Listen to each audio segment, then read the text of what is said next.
ጌታቸው ረዳ ከባዱን ጎዳና መርጠው ከባዱን ለግል ህይወታቸው ለፖለቲካ ህይወታቸው ከፍ ያለ ስጋት ይዞ የሚመጣ መንገድ ነው የመረጡት። ትግራይ ውስጥ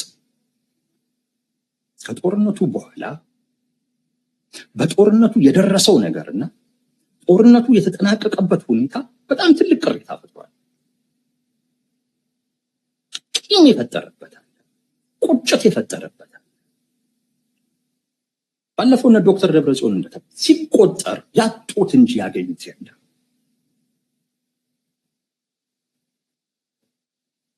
ሰው ቁጣ አለ፣ እልህ አለ። የአቅም ጉዳይ ሆኖ እንጂ እንትን አለ። በደሉ የፈጠረው ቁጭት አለ። የተጠናቀቀበት ውጤትም እንደዚሁ የሚያስቆጭ ነገር አለ። እንደዚህ አይነት ማህበረሰብ ሰላም ነው የሚያስፈልገ። አሁን ራሳችን ጋር ነው አተኩረን መስራት ያለብን ስትለው ሙሉ ትኩረቱን ጠላት ብሎ ስሎት ከነበረው አካል ላይ ንቀልና ወደዚህ አድርግ እያልከው ነው። እና ስሜቱን ቁስሉን አያክለትም። ይሄ ንግግር ካለበት ስሜት ጋር አይጣጣምም። ይሄ ንግግር ምንድነው የምትለኝ ነው የሚለው። የሚፈልገው ይሄንን ቂሙን ይሄንን ቁጭቱን መወጣት የሚችልበት ሁኔታ እንደሚኖር ማሳየት ወይንም ደግሞ አይ እንዲነን እንዲህ ነው የሆነው እያልክ ይሄ የሆነ ሌላ አይነት ፒክቸር መፍጠር ብዙዎቹ ውጭ ያሉ አክቲቪስቶች እንደሚያደርጉት ማለት ነው እንጂ እውነታው ግን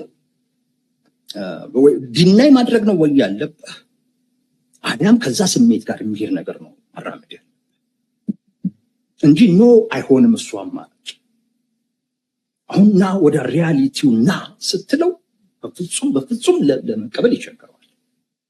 ሪስክ አለው ብላችሁ እሱ አንድ ሁለተኛ ይሄ አቋም ስትወስድ የምትጋጨው አብዛኛው የህወሓት አመራርና አባል ጋር።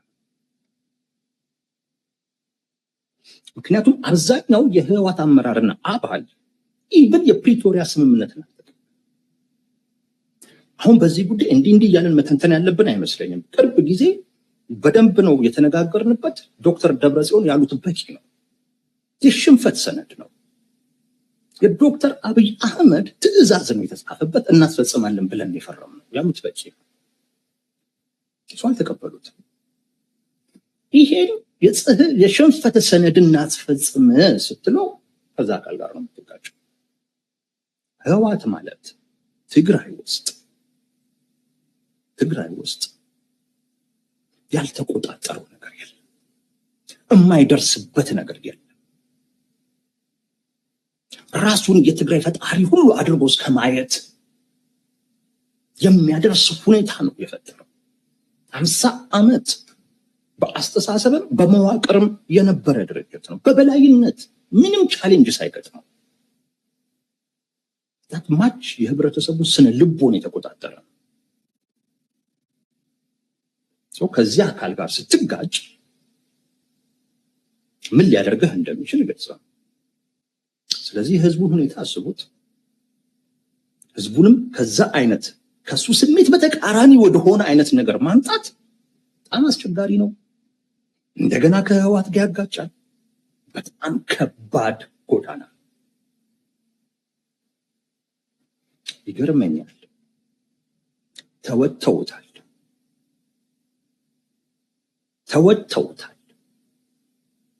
እንዴ ጦርነት አያስፈልገንም፣ ጦርነት አንፈልግም፣ ከዚህ በኋላ እናንተም እንድትመሩን አንፈልግም የሚል ወጣት እኮ ፈጠሩ። ጌታቸው ረዳ ያንን አይነት አቋም ወስደው ባሄዱበት ኖሮ አንድ ዲያስፖራ የነ ዶክተር ደብረጽዮንን አሁን የሚያደርጉትን እንቅስቃሴ ሲቃወም ላትሰሙ ትችላላችሁ። ያን በር ነው የከፈቱት። በጣም ከባዱን ጎዳና ሄደውታል። አይኑ በሚፈለገው ልክ ውጤት አምጥቷል ብዬ አላስብም። ግን በዛን ሞመንት በዛን ወቅት ግን የማይታሰብ ነገር አስቡ።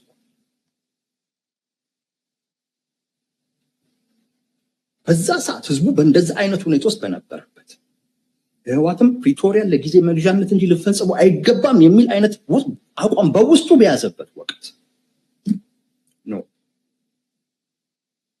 ህዝባችን ሰላም ይገባል፣ ለዛም ደግሞ ኃላፊነት ወስደን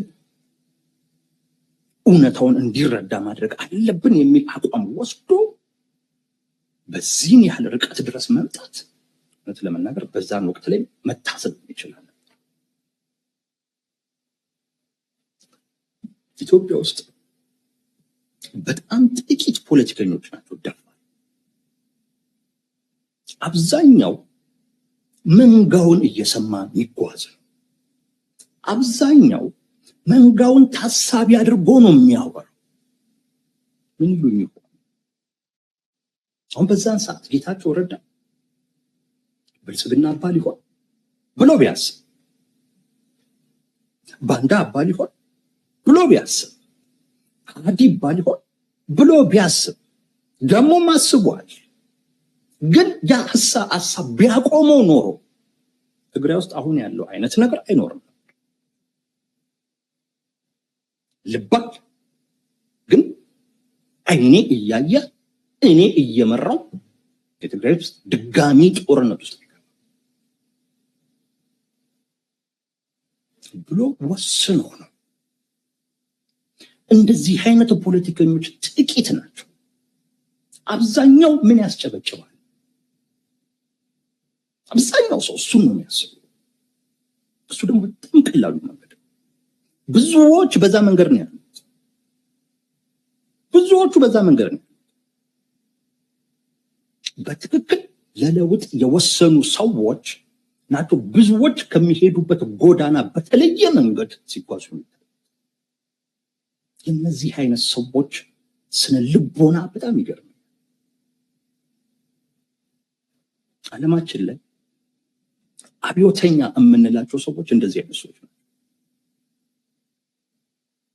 ወጣቱን ከህይወት አስተሳሰብ ፈልቅቆ ማውጣት ማለት አብዮተኛነት ነው።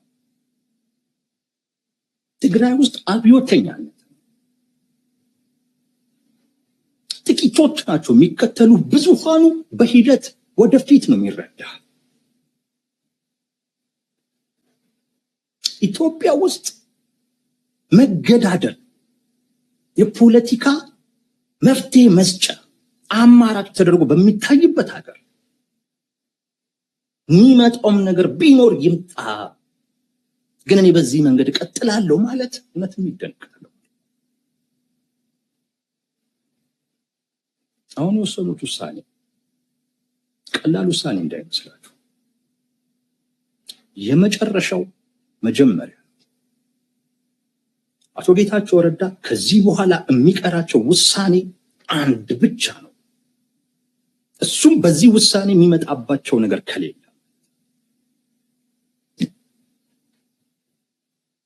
የመጨረሻው መጀመሪያ ጄኔራል ታደሰ ወረደ ይህንን ውሳኔ የማስፈጸም ፍላጎት እንደሌላቸው ያውቃል። አቅሙም እንደሌላቸው ያውቃል። እንደማይተባበራቸውም ያውቃል።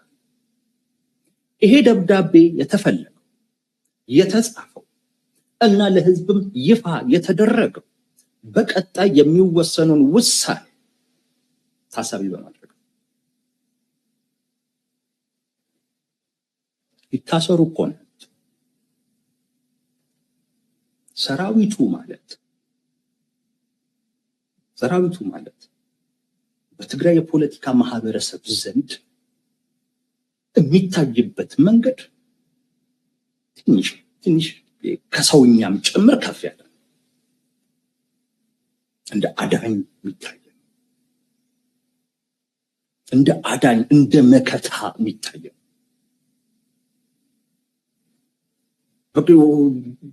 ፓወርፉል ሆኖ የሚታየው ማለት የህዝቡን ስነ ልቦና በጣም የተቆጣጠረ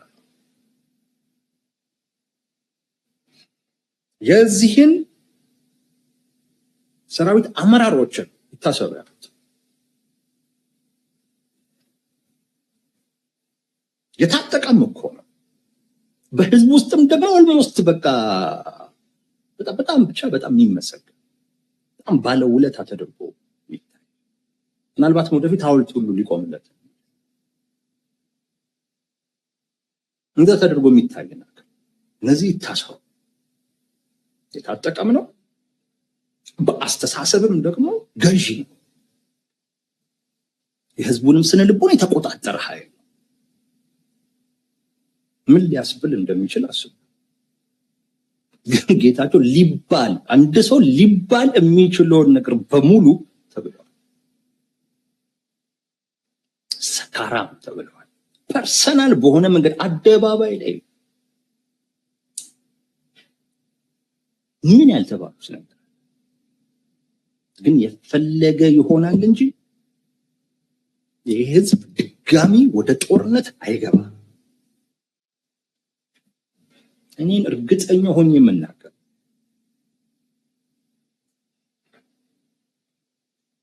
አቶ ጌታቸው ረዳ ምርጫ ነበር፣ እሳቸውም ብለውታል። ለነሱ እኮ አሽከር ብሆን የሁሉ ስም ማጥፋት አይመጣብኝም። ስልጣኑን እኮ በፈልገው እኔን ነበር የሚጠበቅብኝ ምን እንደሆነ እኮ አውቀዋለሁ።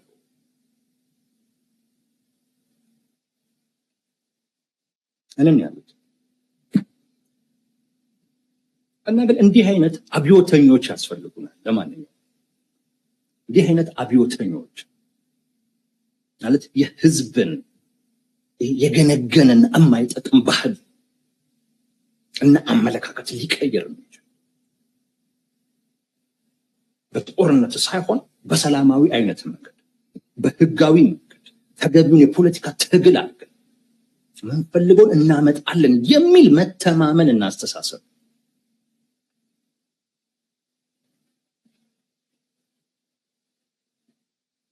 እኔ በዚህ ሌላውን ጉዳያቸውን አላውቅም ያቱታቸው ግን በዚህ ግን እውነት ሊከበሩ በዚህ እውቅና ሊሰጣቸው በዚህ ሊደነቁ